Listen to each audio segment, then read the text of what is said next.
ఎం Ramakrishna, IFTU రాష్ట్ర ప్రధాన కార్యదర్శి, భారత కార్మిక సంఘాల సమైక్య ఐఎఫ్టియు ఎన్టీఆర్ జిల్లా ప్రథమ మహాసభ ఈ నెల 18వ తారీఖున హనుమంతరాయ గ్రంథాలయంలో జరుగుతోంది.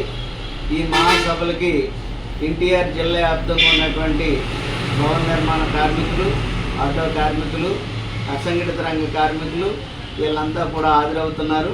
300 మంది ప్రతినిధులతోటి ఈ మహాసభ జరుగుతోంది. ఈ మహాసభకి ప్రారంభ ఉపన్యాసంగా P Tanya, CPI ML New Democracy కేంద్ర కమిటీ నాయకులు హాజరు కాబోతూ ఉన్నారు. అట్లాగే బీసీడబ్ల్యూ యూనియన్ నుంచి అధ్యక్ష కార్యదర్శులుగా ఉన్నటువంటి హరికృష్ణారెడ్డి, మేరావళి తదితరులంతా కూడా ఇందులో పాల్గొంటున్నారు. ప్రధానంగా నేడు కార్మికులు తమ హక్కులను కోల్పోతున్నటువంటి పరిస్థితి. కేంద్రంలో ఉన్నటువంటి మోడీ కూడా కార్మిక హక్కులను కాలరాస్తూ 4 లేబర్ కోడ్లు తీసుకొచ్చినటువంటి పరిస్థితి ఉంది.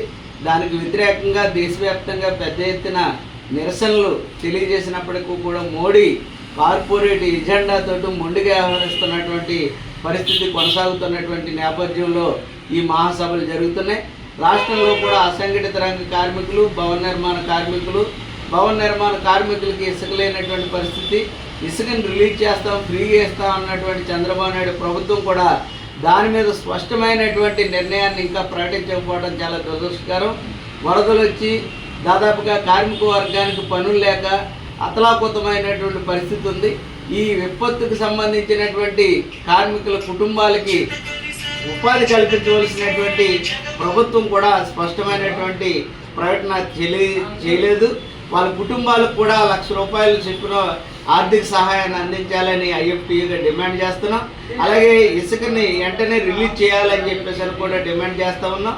అలాగే ఇక్కడ ఉన్నటువంటి పారిశుద్ధ్యకు సంబంధించినటువంటి విషయాల పట్ల కూడా మున్సిపాలిటీ యంత్రాంగం దాని పట్ల స్పష్టమైనటువంటి ఒక నిర్ణయాన్ని ప్రభుత్వం ప్రకటించాలని కూడా కోరుతా ఉన్నాం.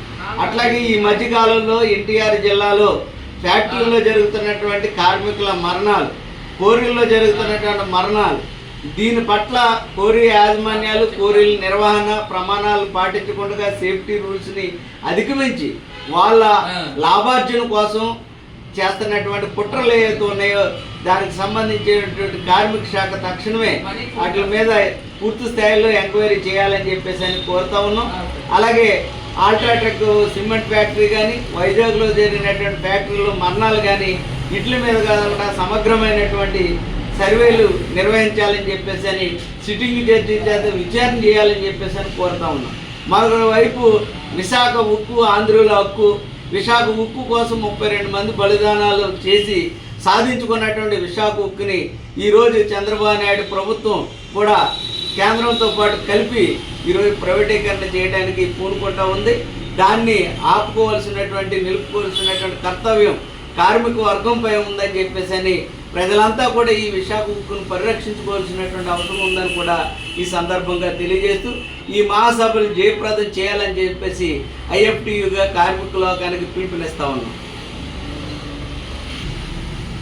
ఈరోజు జిల్లాలో కార్మిక వర్గం అనేక రకాల ఇబ్బందులు ఎదుర్కొంటూ ఉంది. భవన నిర్మాణ రంగం చూస్తే గత 5 ఏళ్ళుగా గతంలో ఉన్న ప్రభుత్వం సంక్షేమ బోర్డుని నిలిపివేసి కార్మికులకి సంక్షేమ పథకాలు అమలు జరిగే పరిస్థితి లేకుండా చేసింది.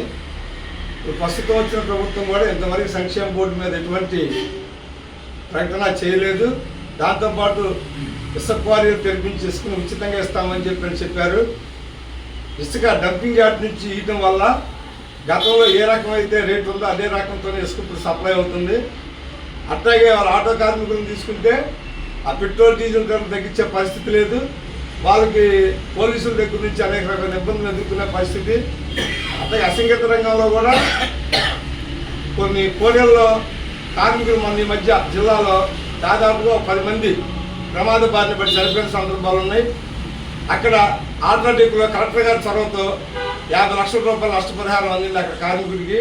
అదే కార్మికులు కోడీలోకి వచ్చి చనిపోయేటప్పటికల్లా 8 లక్షలు ఇచ్చి చేతులుకున్న పరిస్థితి.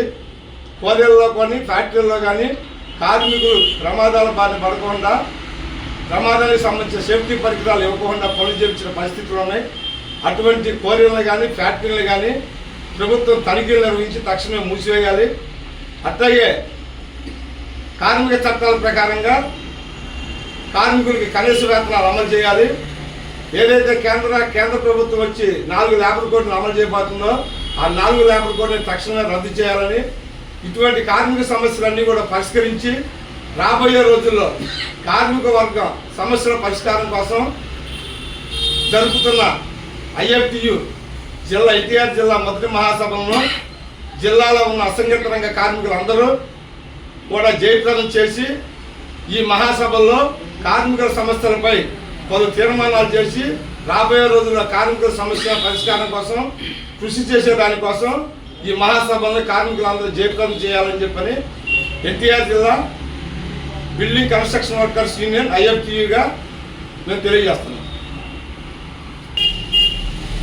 భారత కార్మిక సంఘాల సమైక్య IFTU ఎన్టీఆర్ జిల్లా మొదటి మహాసభ హనుమంతరాయ గ్రంథాలయంలో సెప్టెంబర్ 18వ తారీఖు 2024 జరుగుతుంది. అయితే ఈ భారత కార్మిక సంఘాల సమైక్య 1977లో అస్సాంలోని గౌహతిలో ఏర్పాటు చేయడం అనేది జరిగింది మొదట.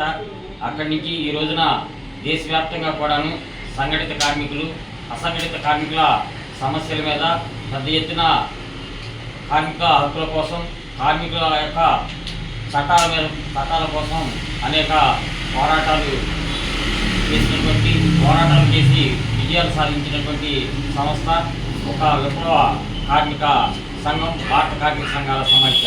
కార్మిక రాజ్యం కోసం కార్మికుల కోసం కార్మిక హక్కుల కోసం ఈ రోజు వరకు కూడాను ఈ రోజున ఉన్నటువంటి కేంద్ర ప్రభుత్వం 44 కార్మిక చట్టాలను తీసుకొచ్చి కార్మికులకు సంఘం పెట్టుకునే హక్కు లేకుండా అదే రకంగా కార్మికుల హక్కులను హరించే పద్ధతిలో ఈ రోజున కేంద్ర ప్రభుత్వం 4 లేబర్ కోడ్లను తీసుకొచ్చింది.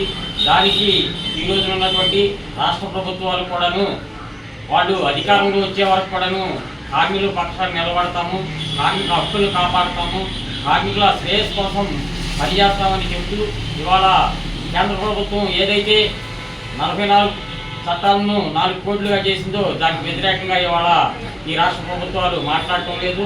గతంలో ఉన్నటువంటి జగన్మోహన్ రెడ్డి ఏ రకంగా అయితే పనిచేశాడో ఈ రోజు ఉన్నటువంటి కొత్తగా ఏర్పడినటువంటి ప్రభుత్వాలు కూడా నోరు మెదకుండా కార్పొరేట్ శక్తులకు సామ్రాజ్యవాదులకు అనుకూలంగా పనిచేస్తున్నటువంటి పరిస్థితి కళ్ళకు పట్టొచ్చినట్టుగా కనపడుతుంది. ఈ రోజున అనకాపల్లిలో ఫ్యాక్టరీలో రియాక్టర్ పేరుని ఈ రోజున ఇక్కడ అల్ట్రాటెక్ జగ్గేపేటలోని అల్ట్రాటెక్ ఫ్యాక్టరీలో కార్మికులు చనిపోని క్వారీల్లో కార్మికులు చనిపోవడం కానీ వీటన్నిటి మీద కూడాను కార్మిక శాఖలు ఏ రకంగా పనిచేస్తున్నాయి, ప్రభుత్వాలు ఏ రకంగా స్పందిస్తున్నాయి అనేది ఇవాళ ప్రజలు గమనిస్తూనే ఉన్నారు. కాబట్టి ఈ విషయాలన్నీ కూడాను చర్చించుకోవడం కోసం భవిష్యత్తు కార్యక్రమాన్ని నిర్ణయించుకోవడం కోసం ఈ యొక్క IFTU భారత కార్మిక సంఘాల సమైక్య మహాసభ రేపు హనుమంతరాయ గ్రంథంలో అంటే 18వ తారీఖు సెప్టెంబర్ 18వ తారీఖున జరుపుకుంటుంది. కార్మిక లోకం అంతా కూడాను ఈ మహాసభలకు ఆర్థికంగా సహకరించాలని ఈ మహాసభలను భారత కార్మిక సంఘాల సమైక్య IFTU జిల్లా మహాసభలను జయప్రదం చేయాలనేసి కార్మిక లోకానికి IFTU పిలుపునిస్తుంది. K Ravindra, IFTU Vijayawada నగరాధ్యక్షుడు.